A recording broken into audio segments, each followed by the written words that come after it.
자, 서로 인사하십시다. 웃으면서 삽시다. 네. 또 한 번 웃으면서 살겠습니다.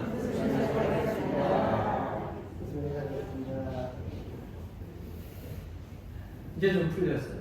네. 그래서 인사를 안 할 수가 없어요. 네.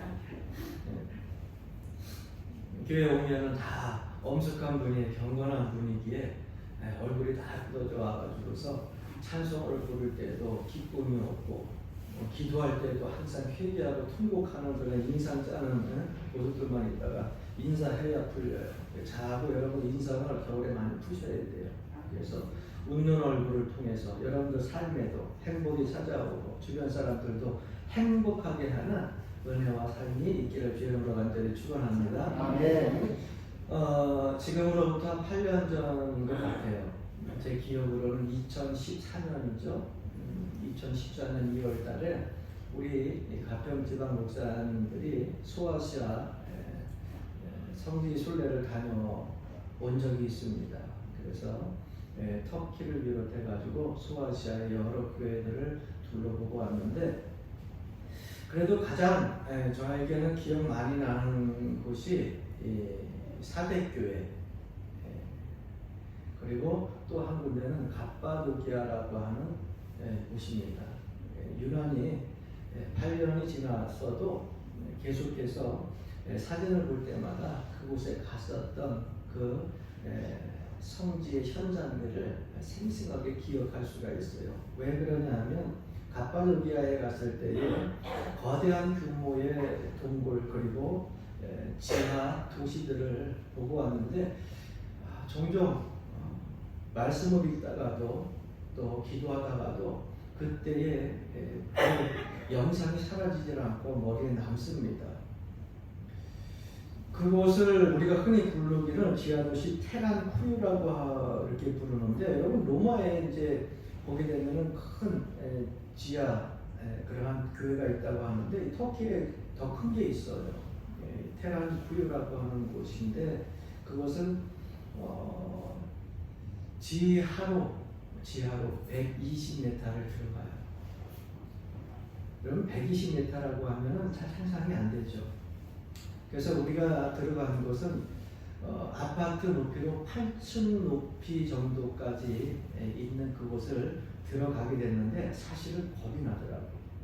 아주 조그마한 그러한 굴 사이를 한 몸을 간신히 지나갈 때를 내려가면서 내려가다 보니까 어느 순간에 이렇게 정말 불없이는 다닐 수 없는 캄캄한 그런 동굴로 들어가게 됐는데 우리가 내려간 건 8층까지 못 내려갑니다. 4층에서 다 입구를 막아놨어요. 왜냐하면 아직도 그곳에 내려가서 못 올라온 사람이 있다고 하는데 현지 가이드 선교사님의 얘기지만 얼마나 복잡하게 뚫렸는지 찾지를 못할 정도예요. 그래서 우리는 4층까지 가이드에 의해 가지고 내려갔는데도 이곳에서 저곳으로 막 뚫려져 있는 그 지하 교회들을 바라보면서 너무너무 놀랐어요.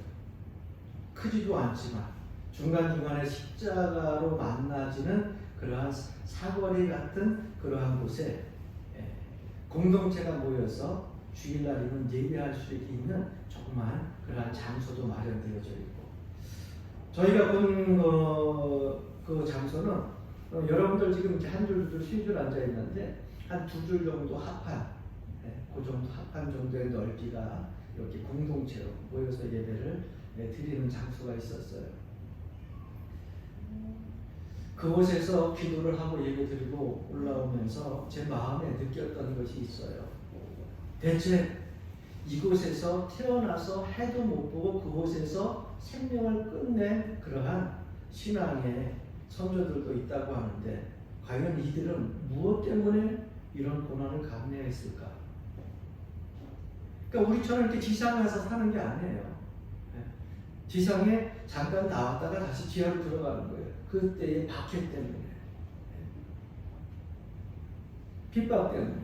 그래서 그곳에서 태어나서 밖에 나와서 정말 해 한 번 못 보고 이렇게 산 사람도 그 당시에 있기도 했었다는 것입니다. 무엇 때문에 이런 고난들을 감내하면서 그렇게 지하 도시에서 지하 교회에서 예배를 드리며 살았을까? 제 마음속에 결론이 지어지는 것은 말씀을 통해서 한 가지, 나중에 웃는 자가 되기 위해서, 나중에 웃는 자가 되기 위해서, 나중에 상급받는 자가 되기 위해서 그런 고난을 감내했다라고 하는 그런 결론밖에 내릴 수가 없었어요. 훗날 주님 앞에 섰을 때에 부끄러운 선조가 되지 않기 위해서, 부끄럽지 않은 신앙의 선조가 되기 위해서 그 십자가의 크신 은혜를 받고 신앙을 지켰던 그 선조들의 모습들, 그 지하 도시를 잊을 수가 없습니다. 근데 물론 여러분 그 1세기 때에도 사실 신앙생활하면서 다 믿음이 좋았던 신앙의 선조들만 있었던 것은 아니에요. 그 당시에도 변절한 사람들이 있고요, 배반한 사람들이 있고요, 세상을 향하여서 떠난 사람들도 있습니다. 그래서 디모데전서 1장 19절부터 20절 말씀에 보게 되면 어떤 이들은 양심을 버렸고 그 믿음에 관하여는 파선하였느니라. 그 가운데에 후메네오와 알렉산더가 있으니, 이렇게 사도 바울은 기록하고 있고요. 또 변절자들 이름까지 기록하고 있어요. 디모데후서 4장 10절 말씀에 보면 대만은 이 세상을 사랑하여 나를 버리고 데살로니가로 갔고, 이렇게 기록하고 있습니다. 그러니까 그 당시에도 신앙이 다 좋은 선조들만 있었던 것이 아니라, 순교자만 있었던 것이 아니라 변절자도 있었고 배신자들도 있었습니다. 그러면 이토록 신앙생활 잘하는 순교자와 달리, 신앙인들과 달리 변절하고 배신했던 그 사람들의 공통점이 무엇인가 한번 생각을 해보니까, 그 당시에 편안함을 위해서, 그 당시에 안락함을 위해서 내일의 소망을 저버린 거죠. 영혼을 저버린 겁니다. 그래서 그들은 먼저 됐지만 나중 된 자로, 축복받는 자로 시작됐지만은 결국은 저주받는 자로 남게 되었다고 하는 사실을 알게 됩니다. 여러분, 이것은 성경에 기록되어진 후메네오, 알렉산더, 데마의 이야기만은 아닐 겁니다. 오늘 이 시대를 살아가는 수많은 기독교인들, 신앙인들 먼저 된 자입니다. 그런데 그 먼저 된 자가 나중 될 수 있고 축복된 자리에서 심판의 자리에 설 수 있다고 하는 것을 우리가 잊지 말아야 됩니다. 그래서 예수님께서는 이 마태복음 20장 말씀을 통하여서 포도원 일꾼의 비유가 과연 우리에게 주는 의미가 무엇인지를 깨닫게 하고 있습니다. 그럼 먼저 된 자들, 그 먼저 된 자들이 나중 된 이유가 무엇일까? 오늘 본문 말씀을 통해 가지고서 함께 은혜를 나누려고 해요. 먼저 첫 번째로는 흥정의식 때문에 그래요. 본문 배경은 원래 마태복음 19장 27절부터 30절에 나와 있는데, 어느 날 예수님의 수제자인 베드로가 주님께 나와서 매우 솔직한 질문을 던지게 됩니다. 19장 27절에 보니까 이에 베드로가 대답하여 이르되 보소서, 우리가 모든 것을 버리고 주를 따라 싸운즉 그런데 우리가 무엇을 얻으리까? 이렇게 말씀하고 있어요. 수제자인 베드로가 예수님을 그렇게 모든 것을, 자기의 삶의 터전에서 생업을 다 버리고 주님을 따랐는데, 주여 우리가 무엇을 얻으리까? 여러분, 이게 뭡니까? 세상적으로 이야기하면 흥정의식 아니에요? 흥정의식. 예수를 믿고 따랐으니까 따른 만큼 보상을 받을 것이 있어야 된다는 거죠. 여러분, 내가 무엇을 줬으면 무엇을 받아야 된다는 거죠. 그래서 흔히 우리 그런 얘기를 많이 하죠. give and take라고 그러죠. 준 것이 있으면 받는 것이 있어야 된다. 이 세상 사는 삶의 방식이에요.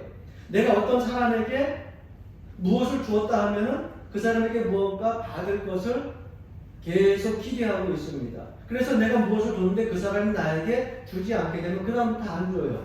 왜요? 흥정의식이 내 안에 있기 때문에 그래요. 그런데 이게 신앙생활하는 가운데 있어서 이 수제자인 베드로가 내가 예수님을 따랐는데, 모든 것을 다 버리고 따랐는데 주님 우리가 무엇을 얻으리까? 영적인 문제에 대해서 이것을 가지고 이야기를 하고 있습니다. 물론 우리가 예수 그리스도를 믿고 믿음으로 살다 보면 하나님께서 필요한 것은 그때그때마다 채워주십니다. 할렐루야. 여러분들이 그 체험을 하시고 살아왔기 때문에 오늘날까지 믿음 생활을 하는 거 아니에요? 내가 바라지도 않았지만은 내가 믿음으로 신앙생활하면서 충성하고 헌신하고 봉사했더니 내 자녀들 하나님께서 보호해 주시고 내 삶의 터전에서 일용할 양식으로 굶주리지 않게 해주시고 나라가 잘 살게 되고 사업이 번창하게 되고 여러 가지로 하나님께서 필요할 때마다 채워주시는 것이 있어요. 그러나 그것 때문에 우리가 신앙생활에서는 안 된다는 거죠. 세상 사람들이 말하는 흥정의식, 그 흥정의식이 우리 믿음 생활에 걸림돌이 될 수 있다고 하는 것입니다. 그래서 그것이 목적이 되다 보면 내가 하나님을 위해서 헌신했는데, 내가 하나님을 위해서 봉사했는데, 어떤 가시적인 눈에 보이는 축복이라도 있어야 되는데 그게 없다 하면 많은 사람들은 시험에 드는 거예요. 내가 이만큼 했는데 왜 나에게 돌아오는 것이 없냐 이거죠. 왜? 목적이 있다 보니까, 흥정의식을 가지고 신앙생활하다 보니까 신앙생활하다가 넘어져요. 신앙생활하다가 시험에 들어요. 신앙생활하다가 좌절하는 겁니다. 여러분, 베드로가 신앙이 없었던 게 아닙니다. 하나님의 아들이라고 메시아라고 고백했더니 베드로가 믿음이 없어가지고 예수 그리스도를 여러분 따랐겠습니까? 믿음이 있으니까 따랐죠. 세법을 포기하고 주님을 따르는 것이 여러분 쉬운 일이에요? 여러분 모든 것을 다 내버리고 젊은 33세의 청년을 하나님의 아들 메시아로 믿고 따르는 것이 여러분 쉬워요? 전 재산을 다 내버리고 쫓아가는 게 쉽냐고요? 믿음이 있으니까는 따라간 거예요. 그런데 믿음이 있었던 이 수제자 베드로가 어느 순간에 위기에 빠지게 됐느냐? 흥정의식이 생겼을 때에 믿음의 위기의 순간이 다가왔다는 것입니다. 왜? 흥정의식이 우리의 삶 속에 들어오게 되면, 내 의식 속에 들어오게 되면은요, 그때부터는 이익과 손해를 따지게 되는 거예요. 세상 말로 무슨 생각이 나냐? 본전 생각이 나는 거예요. 네? 그런데 신앙생활 하다가 본전 생각 나기 시작하면 위기가 오는 겁니다. 예수님께서 뭐라고 대답하시느냐? 29절에도 보게 되면 반드시 갑절로 다 갚아주신다고 말씀하고 있어요. 그러나 이런 흥정의식을 가지고 믿음생활하는 사람들은 나중된 자가 될 것이라고 말씀하고 있어요. 그러면서 오늘 이 본문 말씀, 이런 상황과 배경 속에서 이 수제자와 제자들에게 포도원 품꾼의 이야기를 비유로 말씀해 주시는 거예요. 그러니까 포도원 품꾼 이야기가 왜 어디에서부터 왜 예수님이 갑자기 이 말씀을 하셨는지 이 앞에 사람들을 알아야 되는 거예요. 여기 보게 되면 먼저 부르심을 받아 포도원 일꾼된 자들에게 한 가지 공통점이 있어요. 보니까 3절 말씀에 제3시에 나가보니 장터에 놀고 서 있는 사람들이 또 있는지라. 6절 말씀에 보니까 이르되 너희는 어찌하여 종일토록 놀고 여기 서 있느냐. 단어가 계속해서 한두 번씩 반복되어지는 단어가 있어요. 그것이 어떤 단어냐면 놀고 있다는 거예요. 그러니까 포도원 주인이 일꾼으로 부르기 전에는 뭐 하던 사람들이었어요? 세상에서 살면서 무의미하게 생을 보내던 그러한 사람들이었어요. 놀고 있다고 하는 의미가 그런 의미입니다. 무의미하게 시간들을 보내고 무의미하게 삶을 그렇게 살고 있었던 사람들이에요. 그런데 그러한 사람들을 포도원 주인이 주님께서 불러주신 거예요. 우리가 주님을 만나기 전에 나는 정말 가치 있는 삶을 살았다고 생각을 하지만 예수 그리스도를 만나고 난 다음에 성령의 은혜를 체험하고 나서 구속의 주 예수 그리스도를 만나고 난 다음에 그 사랑 안에 거하니까는요, 나의 삶의 목적이 바뀌어지잖아요. 나의 삶의 가치가 존재가 바뀌어지잖아요.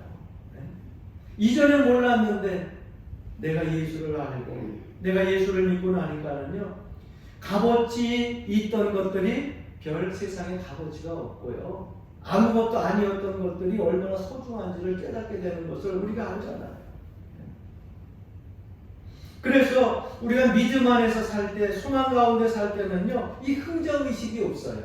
그저 주님 은혜 감사해서 살고, 허물 많고 죄 많은 우리들을 많은 사람들 중에 그렇게 똑똑하지도 않은데 하나님의 일꾼으로 세워주신 것이 감사하고 그 은혜 속에서 그렇게 사는데, 베드로와 같이 흥정의식에 빠지게 되면 그 순간 믿음의 위기가 찾아오게 되는 것입니다. 그래서 여러분, 내가 예수 그리스도를 믿다가 자꾸 흥정의식이 자꾸 내 마음속에 사로잡기 시작하고 자리 잡기 시작하면은 여러분, 하나님의 은혜의식으로 의식을 바꾸시길 이름으로 간절히 축원합니다. 이 위기는요, 하나님께로부터 받은 은혜, 그 은혜를 깨닫기 전에 결코 벗어날 수가 없어요. 죄에서 나를 구원하여 주신 하나님의 은혜. 수많은 영혼들 중에서도 어눌하고 연약하고 부족하고 허물 많은 나를 먼저 선택하여 주신 그 은혜. 우상 숭배하던 그 가정에서 예수 그리스도를 믿는 사람으로 하나님께서 나의 삶을 축복으로 바꿔주신 은혜, 그 은혜 의식이 들어올 때 이 흥정 의식이 사라지게 되고요. 먼저 된 자로서 나중되지 않을 수 있다는 겁니다. 두 번째는 비교 의식 때문에 그래요. 본문 11절 말씀에 보면 오전 3시, 6시, 9시가 나오는데 이 시간은 여러분 잘 알죠? 유대인 시계로 오전 3시면 우리 시간으로 오전 9시, 6시면 정오 12시, 그리고 9시, 이것은 오후 3시 말하고 있는 거예요. 그러니까 오전 9시, 정오, 오후 3시, 3시간마다 포도원 주인이 나가가지고서 놀고 있는 일꾼들을 포도원 일꾼으로 삼기 시작합니다. 그리고 나서 그들을 불러가지고 오는데 여러분 보니까는요, 일 마치기 1시간 전에 데려온 품꾼도 있어요. 아침 일찍이 제일 먼저 들어간 품꾼도 있어요. 열심히 일을 하는데 나중에 품삯을 계산을 하는데 먼저 온 자나 나중에 온 자나 똑같이 주인이 한 데나리온씩을 나눠주기 시작합니다. 그 똑같은 한 데나리온을 받고 나서 감사한 사람 있는가 하면은 거기에 반하여 가지고 원망하는 사람이 있어요. 11절 말씀에 보니까 받으노 집 주인을 원망하여 이르되라고 하는 말씀이 기록되어져 있어요. 왜 원망하나? 왜 원망할까요? 10절에 보면 그 대답을 찾아볼 수 있죠. 먼저 온 자들이 와서 더 받을 줄 알았더니 그들도 한 데나리온씩 받은지라. 먼저 온 사람부터 준 게 아니라 나중에 일하고 1시간 일한 사람 먼저 그들에게 품삯을 줬어요. 얼마를 줬어요? 한 데나리온을 줬어요. 자, 3시간 일한 사람, 6시간 일한 사람, 9시간 일한 사람 있잖아요. 그러면 1시간 일한 사람이 한 데나리온이면 최소한 3시간이면 3데나리온, 6시간이면 6데나리온. 벌써 이 사람들은 벌써 뭐예요? 거기에 딱 머리에 상상하고 있는 거, 얼마 받을 것을. 그럼 저 사람이 최소한 한 데나리온 받았으면 내가 아침 일찍 왔으니까 주인의 마음이라 할지라도 최소한 2데나리온, 3데나리온은 줘야 되지 않을까? 어떤 의식입니까? 비교 의식이에요. 여러분, 누군 더 받았는데 난 덜 받았다. 이런 비교 의식이 우리의 마음에 사로잡히기 시작하게 되면 그 순간부터 원망과 불평이 생기기 시작합니다. 우리 인생 생활도 마찬가지예요. 여러분, 우리 사는데 감사할 것이 얼마나 많아요. 네? 여러분 입술에서 늘 하나님의 은혜를 생각하며 불평과 원망보다 감사할 조건들을 많이 고백할 수 있기를 바랍니다. 네. 매일 불평한 것 따지면은요, 하루 온종일 불평해도 모자라. 원망할 것 따지면은요, 하루 종일 원망해도 모자라. 그런데 또 감사할 것 따지면 별로 없는 것 같은데 감사할 것 따지면은요, 원망과 불평할 것보다 감사할 것이 훨씬 많다는 거예요. 자꾸 비교하게 되면 원망하고 불평하고 그렇게 된다니까요. 왜 저 사람은 나보다 잘 살까? 저 사람은 왜 나보다 예쁠까? 저 사람은 왜 나보다 자녀가 괜찮을까? 저 사람은 나보다 직장 생활하는데 저 직장 생활에 생활비가 나보다 높을까? 여러분 자꾸 비교해 보세요. 여러분들 마음속에 남는 것이 무엇인가? 감사가 남겠어요? 불평이 남겠어요? 원망이 남겠어요? 비교하는 가운데 비교하기 시작하는 순간부터 감사가 남을 수가 없어요. 그래서 내 인생에 여러분 서서히 삶 속에서 불평이 찾아오고 원망이 찾아오기 시작하면 이거 비교 의식이 자리 잡고 있구나. 여러분 이 비교 의식이 잘못되어지게 되면은요, 시기와 질투로 바뀌게 되고 미움이 되어져 가지고 하나님은 사랑이시라 사랑을 줘야 될 예수 그리스도를 믿는 성도들이 미움으로 가득 차게 되는 거예요. 그럼 내 마음에 미움으로 가득 차게 되면 다른 사람들에게 주는 것이 사랑이겠어요? 미움이겠어요? 미움밖에 줄 게 없어요. 그러니까 여러분 자꾸 비교함으로써 여러분 스스로 불행하게 만들지 마세요. 할렐루야. 내 삶에 주신 것 이것이 하나님께 주신 최고의 것이라고 생각하면서 살 때에 행복하게 살 수 있는 거예요. 터키에 갔을 때 여러분 기억나는 것이 있어요. 그랜드 비자라고 하는 아주 큰 시장이 있어요. 포목부터 그 다음에 또 이런 물건들 파는 것들 여러 가지 엄청난 시장. 저도 그런 큰 시장을 처음 봤어요. 그래서 항상 갔던 길을 똑같이 갔다가 제대로 나오지 않으면 길을 잃어버릴 정도로 상자방으로 길이 뚫려 있고 얼마나 큰지 몰라요. 거기서 2시간을 목사님들에게 시간을 줘가지고 사모님들하고 세상에 쇼핑보다 더 즐거운 그러한 여행이 어디 있겠어요. 다 그냥 흩어져가지고 2시간 동안 그랜드 비자라고 하는 그 터키 시장을 돌아다녔는데 사고 싶은 것이 없겠어요. 별걸 다 사죠.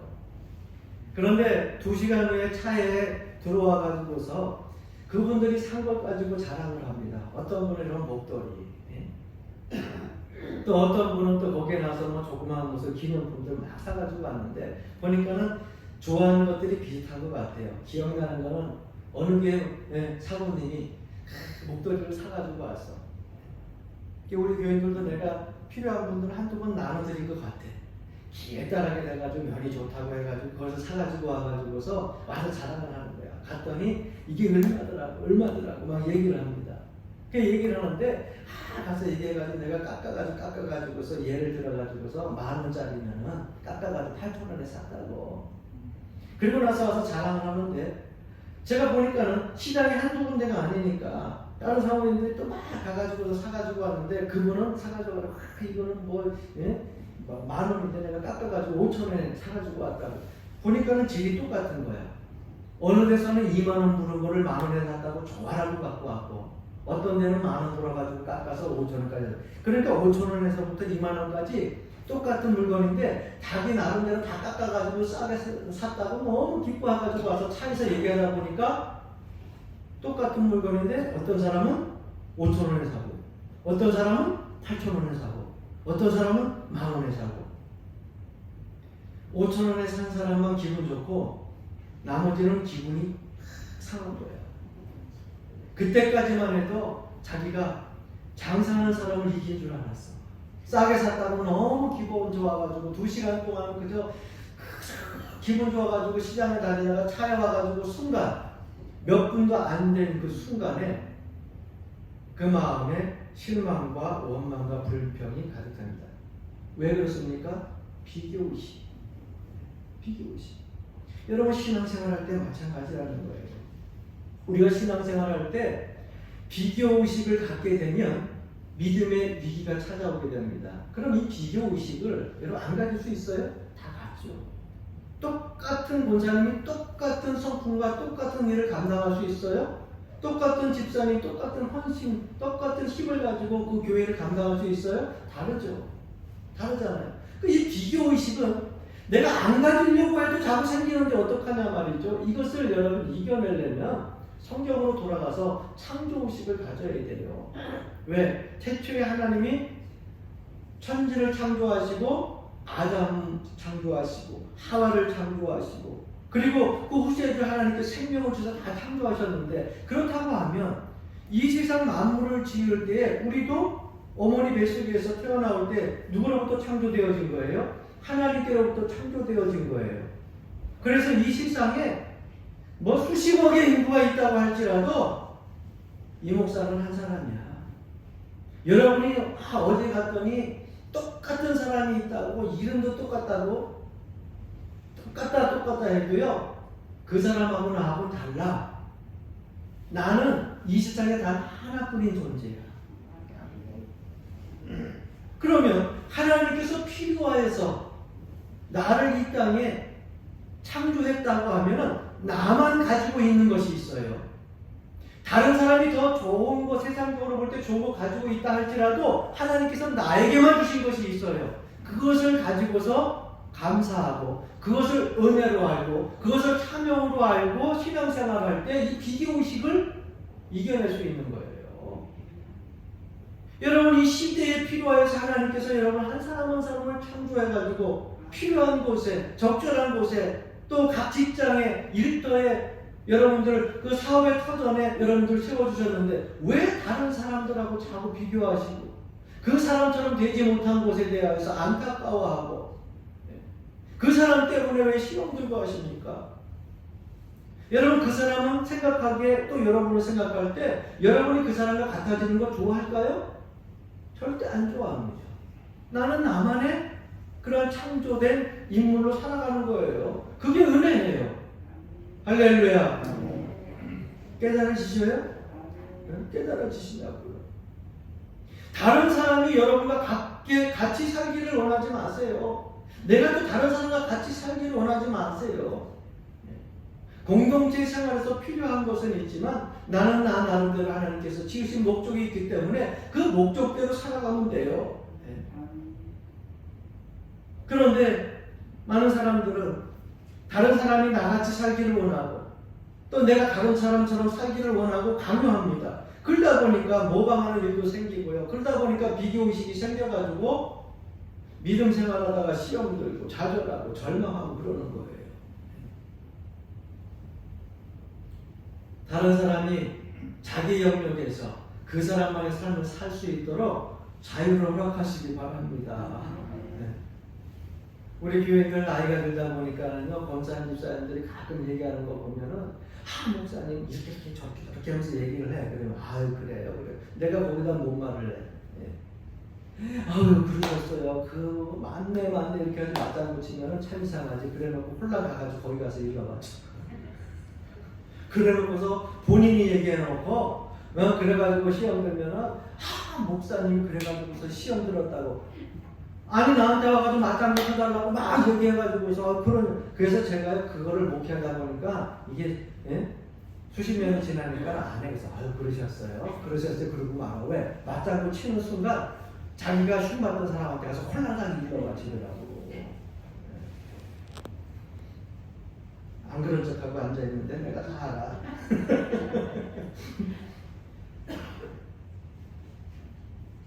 여러분 다른 사람이 나와 다른 환경 속에서 다른 의견을 가지고 다른 모습으로 살아가는 것, 그러한 사람이 여러분 곁에 있는 것을 즐거워하시고 행복하시기를 바랍니다. 할렐루야. 여러분 부부싸움도 저 사람 어떻게 똑같이 닮았냐고, 닮은 것만 같이 성격 똑같으면 맨날 싸워. 그렇지 않겠어요? 여러분 다른 사람이 내 아내가 되고 다른 사람이 내 남편 된 거 감사하세요. 내 인생에서 나와 똑같은 성격, 똑같은 성품, 똑같은 행동거지를 가지고 사는 거, 여러분 사실 죄송한 얘기지만 그렇게 일평생을 사는데 그와 똑같은 사람이 내 옆에서 일평생을 같이 있다고 해봐. 지긋지긋하지 않아? 신앙생활 하는데 여러분 생각해 보십시오. 다 나와 똑같은 사람만 있다고 하면 마음 편할 것 같아. 천만의 말씀이에요. 신앙생활 잘하는 사람들이 있고 못하고 속 썩이는 사람도 있어야 돼. 그래야서 여러분 그 안에서 감사함도 느끼게 되고요, 깨달음도 얻게 되고요, 도전도 받게 되는 거예요. 할렐루야. 그러니까 제가 여러분들하고 다른 거 감사하고 여러분들이 저 같지 않은 것도 감사하면서 사세요. 그게 창조의식이에요. 그럴 때 비교의식에서 벗어날 수 있는 거예요. 마지막 세 번째로 공로의식 때문입니다. 10절에 먼저 찾아온 자들이 더 받을 것을 기대한 이유가 뭡니까? 저 사람보다 몇 시간 더 많이 일했다는 거죠. 그러니까 더 많이 받을 것을 기대하고 있는 거 아니겠어요? 당연히 대접받아야 마땅하다는 건 아니에요. 이것이 바로 공로의식이에요. 그런데 그 공로의식에 사로잡히는 그 순간 신앙생활할 때도 똑같습니다. 내가 얼마만큼 헌신했고, 얼마만큼 봉사했고, 얼마만큼 충성했고, 몇 년 동안 이 교회를 위해서 내가 몸과 힘을 다하여 드렸다. 이 공로의식을 생각하는 그 순간 찾아오는 것이 뭔지 아세요? 섭섭마귀. 우리 권사님들이 종종 그런 얘기 하잖아요. 섭섭마귀. 왜 신앙생활하고 헌신하다가 어느 순간에 20년 동안 그런 적이 한 번도 없었는데, 30년 동안 그런 적이 한 번도 없었는데, 수년 동안도 그런 적이 한 번도 없었는데 어느 순간에 교회에 오면 섭섭해. 목사님이 나를 별로 안 알아주는 것 같아서 서운하고 섭섭하고, 교인들이 인사 안 하는 것 같아서 섭섭하고 서운하고, 내가 그래도 집사고 권사인데 몇 년 동안 교회에 내가 신앙생활을 했는데, 그리고 나서 뭔 생각하는 줄 아세요? 자기가 그동안 행해왔던 모든 것들에 대한 보상에 대한 보상 심리까지 생각이 나는 거예요. 그러니까 공로의식이 사로잡히게 되면 섭섭마귀가 들어오기 시작하고요. 이 섭섭마귀 들어오면요, 신령 공돈 다 하루아침에 무너지더라고요. 여러분, 이 섭섭한 귀신 여러분 마음속에서 다 물리치시기를 주의 이름으로 간절히 축원합니다. 내가 잃어버리지도 않아요. 제 이름 끝이 섭자잖아요. 그래서 제가 초등학교 때 가장 싫어하는 놀림이 어떤 놀림인 줄 알았어요? 섭섭이 그러는 거. 그래서 내가 왜 이름을 뒤에다가 섭으로 붙여가지고서 위로는 다 이수일과 심순애 얼마나 좋아. 그러면 일자로 좀 바꿔가지고서 뭐 승일이라든가 성일이라든가 얼마나 많아. 이게 돌림자도 아니고 왜 기섭 이렇게 해가지고 섭섭이를 어렸을 때 그런 마음도 있었어요. 그런데 한자로 보게 되면 되게 좋아. 털을 잡고 불을 일으켜라. 불꽃 옥자거든요. 턱이자에다가. 근데 여러분, 이 섭섭마귀가 들어오게 되면 우리의 신앙생활, 믿음생활 하는데 위기가 찾아온다는 거예요. 이 공로의식을 어떻게 극복할 수 있느냐? 우리의 출발점으로 돌아가는 것이고, 우리의 출발점을 잊지 않는 거예요. 그 출발점이 어디입니까? 여러분, 쉽게 이해하기 위해서 다윗에 대해서 여러분 말씀드리려고 해요. 다윗은 자기 자신이 기도하는, 쉽게 얘기하면 기도실이죠. 개인 골방이죠. 그래서 하나님 앞에 범죄했을 때나 또 아니면 그가 국가를 운영할 때에 정말 하나님 앞에 가서 혼자 기도해야 될 자리에 항상 걸려있는 것이 있다고 합니다. 그것이 무엇인지 궁금하시죠? 바로 자기 자신이 어렸을 적에 입었었던 양똥이 묻은 그 목동의 옷이랍니다. 그래서 기도실에 들어가게 되면 항상 처음에 내가 누구였었던가를 그 옷을 보고 깨닫는 거예요. 그래, 난 아무 골짝도 없는, 장남도 하냐 차남도 하냐 막내였어요. 승계를 받을 수 있는, 재산을 소유할 수 있는 그러한 권한도 없는 막내였어요. 형들은 와가지고 사무엘에게 다 기름 부음 받으려고 와서 심사를 볼 때 혼자 양을 치고 있었던 것이 다윗이에요. 그때 입었던 옷을 자기 기도실에 걸어놨다는 거예요. 교만하지 않기 위해서. 내가 잘나서 지금 이스라엘의 왕이 되었다고 하는 것이 아니라 하나님의 은혜였다고 하는 것을 알기 위해서, 늘 초심으로 돌아가기 위해서, 그 출발점을 잊지 않기 위해서, 은혜로 나를 하나님께서 이곳에 세워주셨다고 하는 것을 잊지 않기 위해서 그 옷을 걸어놨다는 거예요. 여러분, 내 공로의식으로 자꾸 섭섭해지거든 그 출발점으로 되돌아가셔서 내가 어느 때에 하나님께 은혜를 받고 하나님께 내가 선택함을 받고 하나님의 일꾼으로 부름받았는가를 기억하시기를 바랍니다. 그러면은요, 10년 수십 년 내가 하나님 앞에 내세울 게 뭐가 있어요? 그저 죄 많은 허물 많은 인간 하나님께서 구원해 주신 것, 그 은혜로만 해도 감사하죠. 할렐루야. 그래서 그 사실을 잊지 않고자 사무엘하 7장 18절에 보면 이렇게 기록하고 있습니다. 다윗 왕이 여호와 앞에 들어가 앉아서 이르되, 주 여호와여, 나는 누구이오며 내 집은 무엇이기에 나를 여기까지 이르게 하셨나이까. 되돌아보면 내 가정도 내 삶의 형편도 내 모습도 형편없는데 주님 내가 무엇이 간데 이 자리에까지 은혜로 이끌어 주셨습니다. 사랑하는 성도 여러분, 공로의식을 극복하는 유일한 처방은 바로 하나님의 은혜의 빚진 자의 의식을 갖는 것입니다. 그래서 사도 바울은 로마서 1장 14절에서 나는 빚진 자라고 말하고 있어요.